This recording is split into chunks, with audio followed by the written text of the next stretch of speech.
Friends, hyperthyroidism and hyperthyroidism, pathophysiology.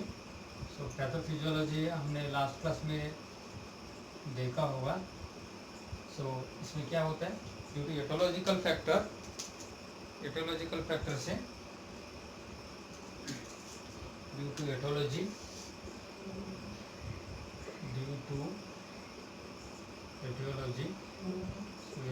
से क्या होता है, due to etiology increase T3 T4 secretions, increase T3 T4 secretions.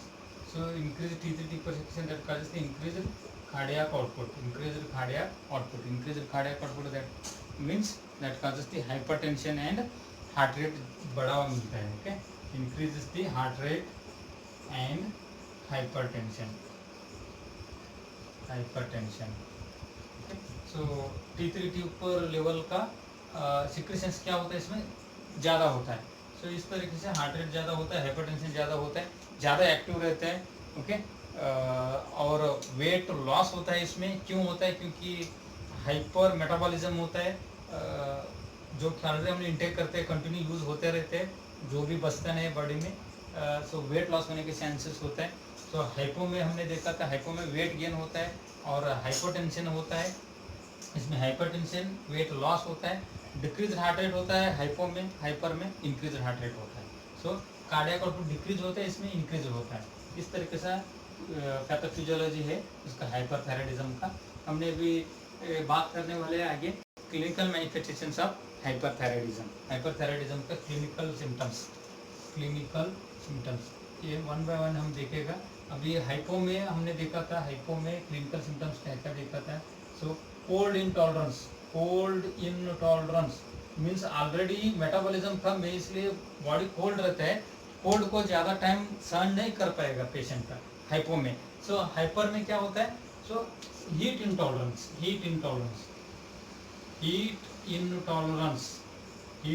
Means already patient को body heat ही रहता है, क्योंकि एक्सेसिव मेटाबॉलिज्म से हीट टॉलरेट नहीं कर पाएगा। ओके, नेक्स्ट हार्ट रेट क्या होता है इसमें, सब हाइपर में बढ़ाता है, क्योंकि इंक्रीज द सिंपैथेटिक स्टिमुलेशन ज़्यादा स्टिमुलेट करता है। सो इंक्रीज हार्ट रेट बढ़ता है, इसमें डिक्रीज हार्ट रेट, इसमें इंक्रीज हार्ट रेट होता है। ओके, नेक्स्ट शाइनी हेयर्स, उसमें क्या होता है, रफ हेयर्स होता है हाइपो में, इसमें शाइनी हेयर्स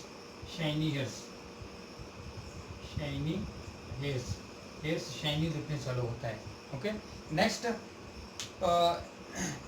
उसमें हाइपो में क्या होता है, मूवमेंट, पेरिस्टाल्टिक मूवमेंट, गैस्ट्रिक का पेरिस्टाल्टिक मूवमेंट कम होता था। इसमें क्या होता है, इंक्रीज पेरिस्टाल्टिक मूवमेंट। हाइपर में मूवमेंट ज़्यादा रहता है, हाइपो में कम होता है। कम होने से कॉन्स्टिपेशन होता है। इसमें क्या होता है, सो डायरिया होने के चांसेस होता है, मतलब frequency of diarrhoea, stool passing the patient frequently मतलब डायरिया मीन्स कंटिन्यूसली नहीं, ज़्यादा मूवमेंट होता है, बाउल सम्स ज़्यादा कंटिन्यूसली फ्रिक्वेंटली आते रहते हैं। ओके, डायरिया होने का भी चांसेस होता है। वेट लॉस होता है। ओके, सो वेट क्या होता है, लॉस होता है। क्लिनिकल साइन एंड सिम्टम्स इसमें क्या क्या होता है, मैं बोल रहा हूँ, वेट लॉस होता है हाइपर में वेट लॉस होता है, और ज़्यादा कंजम्पशन होता है, मीन्स मेटाबॉलिज्म ज़्यादा है, इसलिए जब भी पेशेंट खाता है, हाइपर मेटाबॉलिज्म पर्सन्स को ज़्यादा बार खाना पड़ता है, मीन्स इंक्रीज अपटाइट ज़्यादा होता है, increase uptight because hyper metabolism. Uptight ज़्यादा रहता है, भूखे ज़्यादा होता है। ओके, मीन्स फिर क्या होता है, हार्ट रेट क्या होता है, ज़्यादा होता है, इंक्रीज्ड कॉन्ट्रैक्शन होता है, increased contraction of the cardiac muscles, increased contraction, heart का मसल्स क्या होता है, ज़्यादा कॉन्ट्रैक्शन होने चालू होता है। सो बाद में इसमें क्या होता है, हाइपरटेंशन होता है, उसमें हाइपो होता है, इसमें हाइपरटेंशन होता है। ओके, हाइपो में हाइपोटेंशन होता है, हाइपोथायराइडिज्म में, हाइपरथायराइडिज्म में हाइपरटेंशन होता है। सो इस तरीके से सिम्टम्स दिखता है इसमें। और इसके बाद में इरिटेबिलिटी, पेशेंट बहुत इरिटेबल कंडीशन में जाता है, इरिटेबिलिटी, क्योंकि ज़्यादा सिंपैथेटिक स्टिमुलेशन होता रहता है, पहला सबसे पहला स्टार्टिंग में एक्टिव लगता है पेशेंट, फिर बाद में इरिटेबल बन जाता है। तो बहुत मूड ऑफ हो सकता है, एंग्री बन सकता है, इरिटेबल मूड पे चला जाता है। So other than this symptoms tremor भी दिख सकते हैं पेशेंट के अंदर, ट्रेमर्स ओके मीन्स हाथ पग और में झटका जैसा होता है, ट्रेमर्स दिखने चालू होता है। Okay so these are very classical sign in hyperthyroidism. Heat intolerance होता है, हार्ट रेट ज़्यादा बढ़ा हुआ मिलता है, हेयर से शाइनी लगता है, पेरिस्टाल्टिक मूवमेंट ज़्यादा होता है, डायरिया होने के चांसेस होता है, frequency of stool passing is more, weight loss होता है क्योंकि इंक्रीज मेटाबॉलिज्म, इंक्रीज एपेटाइट होता है, भूखे ज़्यादा होता है, तो कैलोरी ज़्यादा इंटेक होता है बॉडी के अंदर, increase contraction of the heart muscles, cardiac murmur भी हो सकते हैं, हार्ट रेट बढ़ता है, हाइपरटेंशन दिखते हैं, इरिटेबिलिटी हो सकता है, ट्रेमर्स भी दिख सकते हैं। ओके नेक्स्ट उसको अलावा भी और हमने देखा तो बोन में पेन भी होने के चांसेस होता है। बोन पेन क्यों होता है हाइपर थायराइडिज्म में? बोन का फंक्शन डिस्टर्बेंस होता है, बोन पेन होता है, मीन्स उसके हमने क्या बोलते हैं ओस्टियोपोरोसिस हो सकता है, ओस्टियोपोरोसिस क्योंकि increased bone metabolism means bone में जो मिनरल्स है उसका यूज ज़्यादा होता है, मेटाबॉलिज्म ज़्यादा बॉडी में, सो मेटाबॉलिक सेलुलर हाइपर मेटाबॉलिज्म होता है, वो मेटाबॉलिज्म ज़्यादा होता है, मतलब मेटाबॉलिज्म मीन्स बोन का मेटाबॉलिज्म मीन्स बोन्स में जो मिनरल्स होता है, मिनरल्स का ज़्यादा एक्सेस यूज होता है, सो बोन मेटाबॉलिज्म। ओके इसके अलावा एक और सिम्टम्स दिखते हैं, this is the classical sign in hyperthyroidism, exophthalmos बोलते हैं,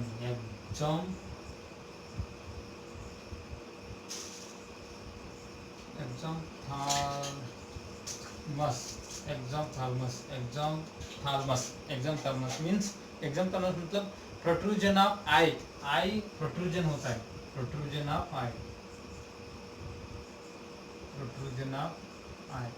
सो आई क्या होता है, आई ज़्यादा आगे पर्सन्स का जो नॉर्मली होता है उससे आगे लगता है, क्योंकि जब पर्सन्स सोते हैं, जब आईज क्लोज करते हैं तब पूरा क्लोज होता नहीं, दोनों आईलिड्स का पूरा क्लोज होता नहीं, क्या होता है आधा क्लोज होता है। कोई पर्सन सोते हैं पूरा आंख बंद नहीं कर पाएगा, आधा आंख बंद करके सो जाता है, उसको प्रोट्रूजन ऑफ आईबॉल बोलते हैं। Means it is a protrusion of eyeball मतलब क्या होता है, it is abnormal protrusion of eyeball. क्यों होता है? Due to the collection of fluids behind the eyes का पीछे फ्लूइड्स और कोई ज़्यादा बॉडी का अंदर हाइपर मेटाबॉलिज्म होते रहते हैं, तो बॉडी भी उतना यूज नहीं कर पाएगा, इसलिए क्या करते हैं सब क्यूटेनियस टिश्यू में नहीं तो आइज का पीछे जो आइज का सराउंडिंग ऑर्बिटल कैविटी है उसमें सब क्यूटेनियस टिश्यू होता है, आइज के पीछे क्या होता है वो आके कलेक्ट होता है, इसकी वजह से आइज आगे आने जैसा लगता है, मतलब आगे आ जाता है, लगता नहीं आगे आता है, उसको हमने एक्सोथैलेमस बोलते हैं। एक्सोथैलेमस मतलब it is abnormal protrusion of eyeball due to the collection of fluid और fat substances behind the eyes, because due to that person is unable to close the eyes during sleeping as well as during blinking का time पे भी और सोने का time पे भी पूरा क्लोज नहीं कर पाएगा।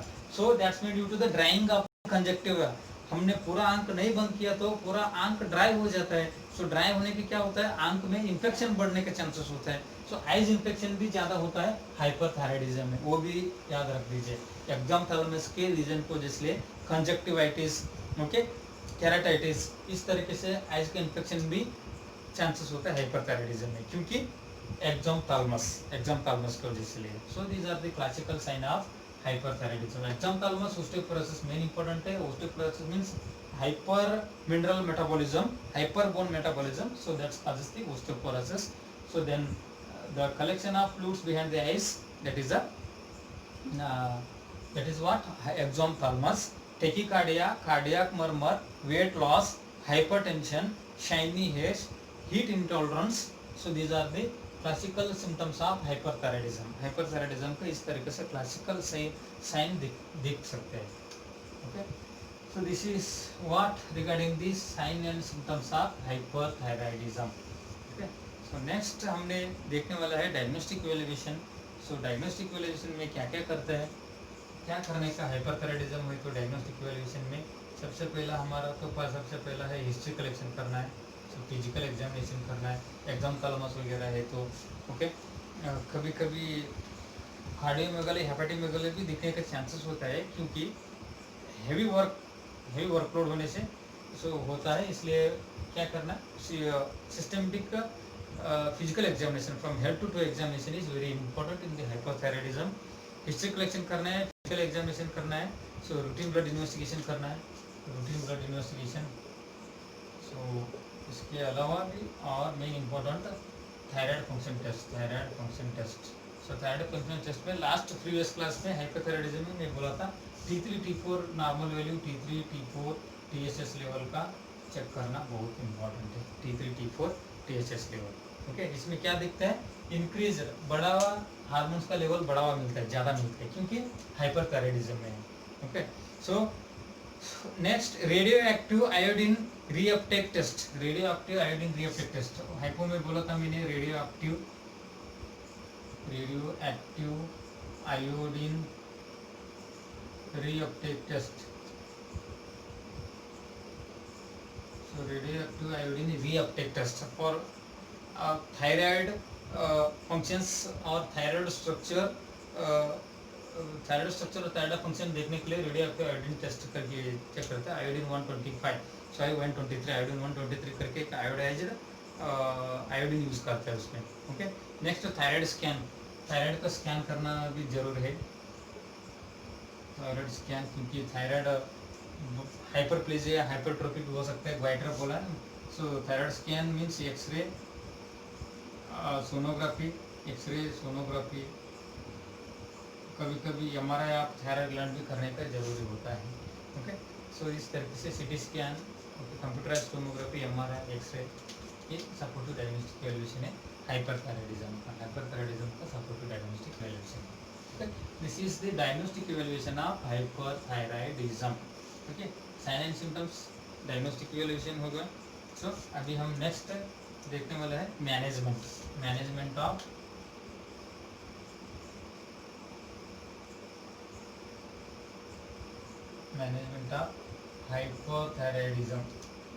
हाइपोथायराइडिज्म का। सो हमें किस तरीके से ये मैनेजमेंट करते हैं ओके। सो मैनेजमेंट में क्या करना है, सबसे पहले हमको एंटी ज़्यादा सिक्रेशन हो रहा है, सो इसलिए एंटी थायराइड मेडिकेशन देना है। Anti thyroid medication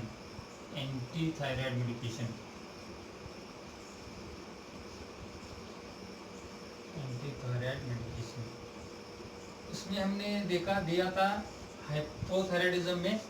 so hypothyroidism में लिवोथायरोक्सिन इस तरीके से मेडिसिन दिया था, मतलब थायराइड हार्मोन्स को ज़्यादा बढ़ाने के लिए, इसमें कम करने के लिए देना पड़ता है। सो मेथमेजोल, कार्बेमेजोल, सो कॉमन ड्रग कम से यूज करते हैं, मेथमेजोल,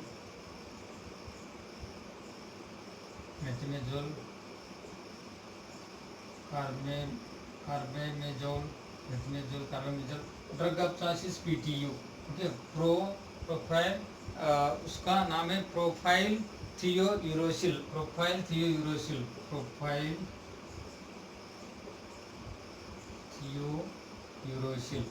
okay. This is the main drug, commonly सब हॉस्पिटल में ड्रग ऑफ चॉइस यही है, main important drug propyl thiouracil, ये इंपॉर्टेंट है। Propyl thiouracil, carbimazole, methimazole, these are the anti-thyroid medication. These drugs helps to reduce the thyroid hormones थोड़ा कम secretion करने में मदद करता है। सो ड्रग्स का नाम है methimazole, carbimazole, propyl thiouracil okay. So main important drug है ये है PTU, propyl thiouracil, main drug of choice है, मीन्स मेन इंपॉर्टेंट ड्रग वो यही देता है। ये मैनेजमेंट में ये सबसे पहला हमने ड्रग दिया था। इसके अलावा भी और भी ड्रग्स देना होता है, अलग से drugs therapies like beta blockers का भी काम लेना होता है हाइपरथायराइडिज्म में। क्योंकि ऑलरेडी हाइपरथायराइडिज्म में क्या है, इंक्रीज्ड सिंपैथेटिक स्टिमुलेशन है। इंक्रीज सिंपैथेटिक स्टिमुलेशन की वजह से इंक्रीज्ड हार्ट रेट है, इंक्रीज्ड हार्ट रेट की वजह से इंक्रीज्ड कार्डियक आउटपुट है, इंक्रीज्ड कार्डियक आउटपुट की वजह से हाइपरटेंशन है। सो हाइपरटेंशन की वजह से बॉडी डिस्टेबिलिटी होता है। डिस्टेबिलिटी होने से सेकेंडरी प्रॉब्लम होने के चांसेस होता है, इसलिए हमें बीटा ब्लॉकर्स यूज करना है। बीटा ब्लॉकर्स यूज करने से क्या होता है, सिंपैथेटिक स्टिमुलेशन को कम करते हैं, वो सिंपैथेटिक स्टिमुलेशन को कम करते हैं। So that is beta blockers are beta blockers are also used in the hyperthalamus. Propranolol commonly drugs beta blockers में प्रोप्रानोलोल यूज करते हैं हम लोग। ओके, सो बीटा ब्लॉकर्स में प्रोप्रानोलोल यूज करते हैं। इस तरीके से ये काम करते हैं सिंपैथेटिक को कम करने के लिए। So other than this dexamethasone भी यूज करना होता है। स्टेरॉइड्स डेक्सामेथासोन क्यों? क्योंकि डेक्सामेथासोन डिक्रीजेस द इम्यूनिटी हमारा बॉडी रिस्पॉन्स को कम करना है, इम्यूनिटी को सप्रेस करना होता है। क्योंकि बॉडी भी रिस्पॉन्स ज़्यादा है, ड्रग हार्मोन का इफेक्टिव भी ज़्यादा है, तो समटाइम्स ऑटो इम्यूनिटी होने के चांसेस होता है बॉडी का अंदर। इसलिए for decrease the immunity dexamethasone is important है इसमें। ओके, नेक्स्ट रेडियोथेरेपी भी देना है, रेडियो एक्टिव आयोडीन देना है। So radio active iodine radiotherapy बोलते हैं इसको, radio active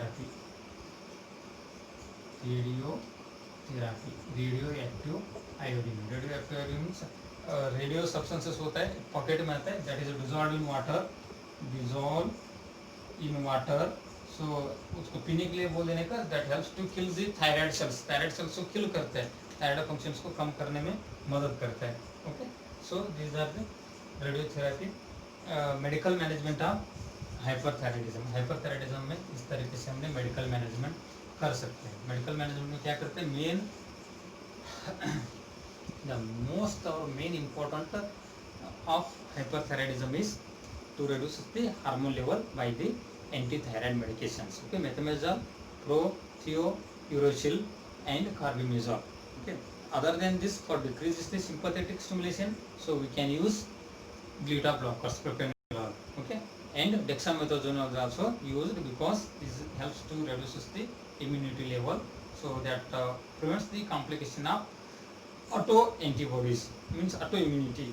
Okay, other than this radioactive substances, these are iodized radioactive substances are dissolved in water, then tell the patient to drink, so that it kills the thyroid cells. इस तरीके से medication use करता है हमने। इसके बाद में हमने सर्जिकल मैनेजमेंट में देखा, तो सर्जिकल मैनेजमेंट में क्या करते हैं,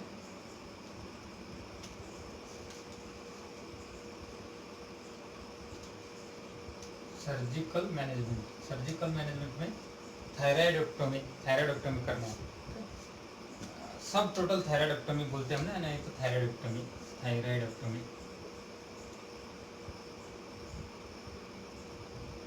थायराइडोक्टोमी करने से क्या होता है, removal of the thyroid gland. So thyroid gland remove करता है, T3T4 हार्मोन्स लेवल रिलीज ही नहीं होता। Sometimes the lobe of the thyroid gland is also removed. Thyroid gland को लोब भी रिमूव कर सकते हैं, दो लोब होता है इस तरीके से। ओके, ये थायराइड ग्लैंड है, इधर दो पैराथायराइड ग्लैंड भी होता है, थायराइड ग्लैंड का अंदर ही होता है, इस साइड दो इस साइड दो, टोटल 4 पैराथायराइड ग्लैंड होता है। सो कभी कभी एक पार्ट रिमूव करते हैं, कभी कभी ये पूरा रिमूव करते हैं, सब टोटल थायराइडोक्टोमी। पूरा थायराइडोक्टोमी कर दिया तो टोटल थायराइडोक्टोमी, आफ्टर टोटल थायराइडोक्टोमी पेशेंट को क्या होता है, T3T4 लेवल रिलीज नहीं होता। T3T4 लेवल चाहिए है, मतलब T3T4 हार्मोन्स हमारे बॉडी में इंपॉर्टेंट है। फिर क्या करना है, पूरा रिमूव करना है, फिर लेवोथायरॉक्सिन टैबलेट चालू करना है पेशेंट को। लेवोथायरॉक्सिन इन दी हाइपरथायराइडिज्म में लेवोथायरॉक्सिन कब देता है, आफ्टर सब total removal of the thyroid gland. Thyroid gland remove करने के बाद, अगर थायराइड ग्लैंड ठीक ही है, थायराइड ग्लैंड है ऑलरेडी, हम लेवोथायरॉक्सिन दिए तो हाइपर मिलके पेशेंट मर जाता है। So after removal of the thyroid gland then start the levothyroxine. Levothyroxine क्या करता है, T3T4 हार्मोन्स बढ़ाने में मदद करता है। ओके, सो इस तरीके से इम्पोर्टेंट होता है वो थायराइडोक्टोमी देने के टाइम, पेशेंट को थायराइडोक्टोमी देने के टाइम हमने पोजीशन देना है, रोज पोजीशन। ये थोड़ा इम्पोर्टेंट है, याद रख दीजिए। रोज पोजीशन मतलब ट्रेकियोस्टोमी करने में भी यही पोजीशन देता है। ट्रेकियोस्टोमी मीन्स पेशेंट को सीधा सुलाना है, तो नेक का पीछे फ्लैट सुलाना है, नेक का पीछे एक पिलो रखना है, उन्हें कैसे एक्सटेंड करना है, मीन्स इजीली एक्सेसिबल होने का थायराइड ग्लैंड। सो रोज पोजीशन बोलते हैं उसको। ओके, सो रोज पोजीशन देना है। सो इमीडिएटली आफ्टर थायराइडोक्टोमी, थायराइडोक्टोमी के बाद क्या करना है, थायराइडोक्टोमी के बाद पेशेंट का बेड साइड में, थायराइडोक्टोमी होने के बाद पेशेंट के बेड साइड में ऑलवेज एक आइदर इंट्यूबेशन ट्रॉली रखना है, इंट्यूबेशन ट्रॉली और ईटी ट्यूब रखना है, sorry endotracheal tube, either tracheostomy tube रखना है, ट्रेकेस्टोमी ट्यूब। क्योंकि सडनली पेशेंट का रेस्पिरेटरी अरेस्ट होने के चांसेस होता है, इधर ट्रेकिया होता है। सो इसलिए अगर जब भी थायराइडोक्टोमी के बाद पेशेंट का श्वास का दिक्कत होगा तो तुरंत ओके ईटी ट्यूब डालना है, नहीं तो एंडोट्रेकियल ट्यूब डालना है। So always be with the ET tube or intubation trolley along the side of the patient when the patient with the thyroidectomy patient के बाद 24 आवर्स to 48 आवर्स रखना है, पूरा लाइफ टाइम नहीं रखना है, ठीक है।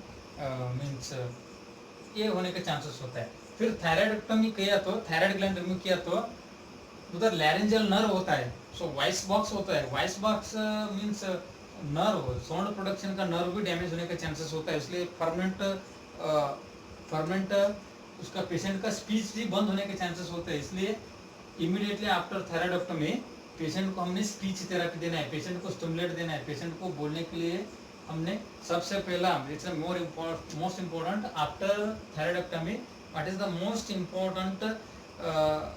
Important therapy is speech therapy, means stimulate the patient to speak बोलने के लिए बोल देने का। पेशेंट अगर बोलना इनकेपेबल है, समझ लेने का, सर्जरी में गड़बड़ होके ये लैरिंजियल नर्व डैमेज हो गया है, इस तरीके से। ओके, इसके बाद में और भी क्या हो सकता है, थायराइडोक्टोमी के बाद और कॉम्प्लिकेशन हो सकते हैं।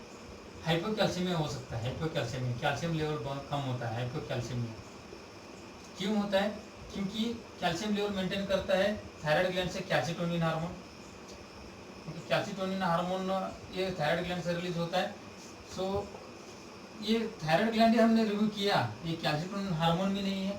और थायराइड ग्लैंड में भी मैं बोला, थायराइड ग्लैंड में भी इस तरीके से इस तरीके से पैराथायराइड होता है।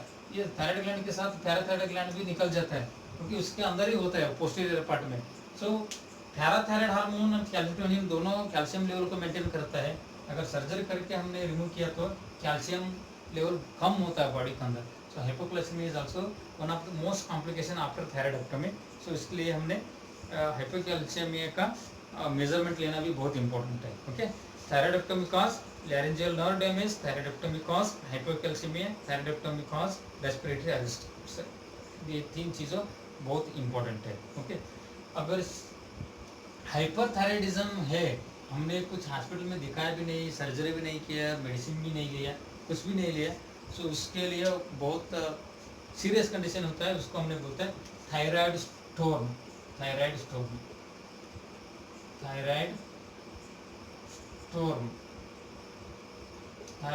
बोलते हैं। थायराइड स्टोर्म मतलब it is a life threatening condition in which the T3 T4 level in the body is very high, बहुत हाई होता है। ओके, सीवियर है, so that is called as thyroid storm बोलते हैं। थायराइड स्टोर्म मतलब हमारा body के अंदर सबसे ज़्यादा से ज़्यादा पीक लेवल पे T3 T4 लेवल बढ़ता है। सो इसमें क्या हो सकता है, थायराइड स्टोर्म हो बोलते हैं initially patient is very active, बहुत active, hyper active. Okay, hyper active होता है सबसे पहला, पेशेंट एक जगह में रुकता भी नहीं, दौड़ते रहते, हाइपर एक्टिव। कार्डियक कॉन्ट्रैक्शन ज़्यादा होता है, मीन्स कार्डियक मर्मर होता है, और कार्डियक अरेस्ट भी होने के चांसेस होता है। कार्डियक अरेस्ट भी होने के चांसेस होता है, पेशेंट हार्ट अटैक होने का चांसेस होता है। ओके, सीवियर डायरिया होता है, क्योंकि वायरल मूवमेंट ज़्यादा होता है, सीवियर डायरिया होता है, कार्डियक डिस्फंक्शन होता है। ओके, सो इसमें हमने सबसे पहले क्या करना है, अगर थायराइड स्टोर में पेशेंट को मेथिमेजोल आवी इंजेक्शन देना है। मेथिमेजोल करके आवी इंजेक्शन, मेथिमेजोल बोला ना, सबसे पहला नॉर्मल कंडीशन है तो गोली देना है, नहीं तो आवी ड्रग्स देना है। ओके, सो फिर इसके बाद में high calorie high protein diet देना है, क्योंकि बार बार कैलोरी यूज हो रहा है, इसका high calorie high protein diet देना भी बहुत इंपॉर्टेंट है। This is regarding the hyperthyroidism. Hyperthyroidism का इस तरीके से मैनेजमेंट करना बहुत इंपॉर्टेंट है। Okay, so this completes the whole hyperthyroidism. Hyperthyroidism मतलब क्या होता है, ये एक कंडीशन है T3 T4 लेवल ज़्यादा रिलीज एंड सिंथेसिस होता है, इसकी वजह से कार्डियक आउटपुट बढ़ते हैं। ओके, सो हाइपरथायराइडिज्म का मेन काज है, सो सेवरल काजेस हमने देखा है। सो थायराइड ग्लैंड का कैंसर हो और आयोट्रोजेनिक से भी हो सकता है। आयोट्रोजेनिक मतलब जैसे जो हाइपोथायराइडिज्म में मेडिसिन में देने में ज़्यादा होगा तो भी हो सकता है। पैथोफिजियोलॉजी में इस तरीके से होता है, कार्डियक कॉन्ट्रैक्शन वगैरह ज़्यादा होगी। ओके, नेक्स्ट क्लिनिकल मैनिफेस्टेशन में शाइनिंग होता है, वेट लॉस होता है, डायरिया हो सकता है, एक्सोथैलेमस होता है, ओस्टियोपोरोसिस होता है क्योंकि हाइपर मेटाबॉलिज्म को इसलिए। ओके, नेक्स्ट मैनेजमेंट में सो हमने मेथमेजोल, कार्बेमेजोल, फिनाइल थियो यूरेसिल टैबलेट्स यूज़ करना है। उसके अलावा डेक्सामेथासोन यूज़ करना है इस इम्यूनिटी कम करने के लिए। इसके अलावा भी क्या करना है, बीटा ब्लॉकर्स यूज़ करना है सिंपैथेटिक नर्व स्टिमुलेशन कम करने के लिए। रेडियो एक्टिव सब्सटेंसेस भी यूज़ करना है थायराइड ग्लैंड का सेल्स को ये करने के लिए। फिर बाद में सर्जरी में सर्जिकली थायराइड ग्लैंड को रिमूव करना है। थायराइड ग्लैंड अगर रिमूव किया तो हमने लिवोथोरैक्सिन टैबलेट कंटिन्यू लाइफ लॉन्ग रखना होता है। उसके बाद में हम क्या कर सकते हैं, हाइपरकैल्सियम कॉम्प्लिकेशन हो सकता है, थायराइड स्टोन कॉम्प्लिकेशन होता है, लैरिंजियल नर्व डैमेज होकर वॉइस लॉस भी होने के चांसेस होता है। इसको हमने केयर लेना बहुत इंपॉर्टेंट है। थायराइडेक्टोमी में रोज पोजीशन देता है। थायराइडेक्टोमी के बाद पेशेंट के बाजू ईटी ट्यूब और एंडोट्रिकियल ट्यूब और ट्रिकोस्टोमी ट्यूब रखना बहुत इंपॉर्टेंट जरूरी है। आफ्टर थायराइडेक्टोमी पेशेंट को स्पीच थेरेपी देना है।